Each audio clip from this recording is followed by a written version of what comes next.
You probably know someone who fits this exact description. They have a rare capacity to lead, a deep well of talent, and a community that genuinely needs them. But instead of stepping up, they stand paralyzed by self-doubt, constantly finding reasons why they aren't quite ready to make a move. It's an easy trap to fall into because we are actively trained to wait for permission. We grow up absorbing the idea that real authority is handed down exclusively from formal institutions. If you want to be a leader, you need a corner office. If you want to teach, you need a university degree. If you want to guide a community's faith, you need an official title and a public pulpit. When we accept that premise, we start ignoring the massive foundation of lived-in resilience we already have. We look at our lack of official credentials and mistake that for a lack of actual ability, leaving our most valuable skills completely unused. But if we look closely at how enduring movements actually survive under pressure, a completely different pattern emerges. Some of the most effective leadership training in history didn't happen in a classroom or a boardroom. It happened around a kitchen table.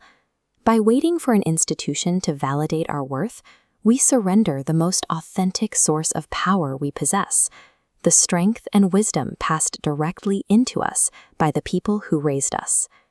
Look at this image of the Apostle Paul. In the 1st century, he sits in a Roman prison on death row, waiting for execution. He writes his final will and testament, a letter passing the torch of his ministry to his young protege, a man named Timothy. You might expect him to give a fiery speech about the institutions they built or the intense theological debates they won across the Mediterranean. He doesn't mention any of that. In the rigid, patriarchal Roman hierarchy, women held zero formal theological authority and were shut out of official academies.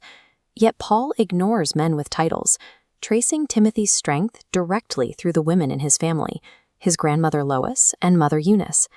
Timothy was a child of mixed heritage, a Jewish mother and a Greek father, meaning he lived on the margins, never quite belonging to either group. Without access to formal social standing, the private, everyday instruction from his mother and grandmother became his entire grounding force. They were his primary teachers. When the Roman Empire targeted public leaders of the early church, the movement persisted because it had taken root in these private domestic spaces.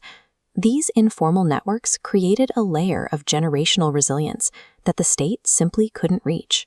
This practice of transmitting strength outside the public eye reemerges with striking consistency across history, particularly in the lived experience of Black Americans.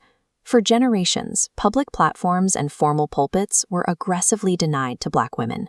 So grandmothers and mothers simply took on the theological weight of their communities themselves. They led the prayers, demanded dignity, and taught their children resilience when the outside world was actively hostile. You can see the results in leaders like Howard Thurman, one of the most prominent civil rights leaders and theologians of the 20th century. Before he ever set foot in a formal seminary, his entire worldview was already shaped. His primary anchor was his grandmother, Nancy Ambrose. She had survived the horrors of slavery and could neither read nor write, but she possessed a deep, lived-in understanding of her faith. She was his version of Lois. She consistently taught him that regardless of what the oppressive society around him dictated, his inherent dignity and worth as a human being were absolute. This cultural tradition, often called other mothering, takes spaces that society has pushed to the edges and transforms them into incubators for capable, grounded leaders. The strength passed down by these matriarchs exists as a permanent deposit within you, requiring no outside validation to become active. That's why Paul's specific instruction to Timothy is practical. He tells him to take the gift already there and fan it back into flame. When a fire is left alone, it doesn't disappear completely. It just drops to a quiet smolder, waiting for oxygen. The main force starving that fire of oxygen is fear. Timidity and imposter syndrome are highly effective because they disguise themselves as caution or humility. You tell yourself you're just waiting for the right time, but that fear is actually a foreign invader. It is not part of the gift you inherited.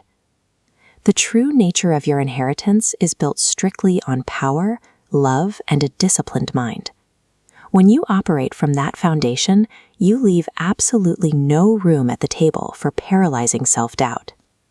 Having a massive amount of potential does you no good if you keep it hidden. A glowing ember produces no real heat or light until you supply it with the oxygen of decisive action.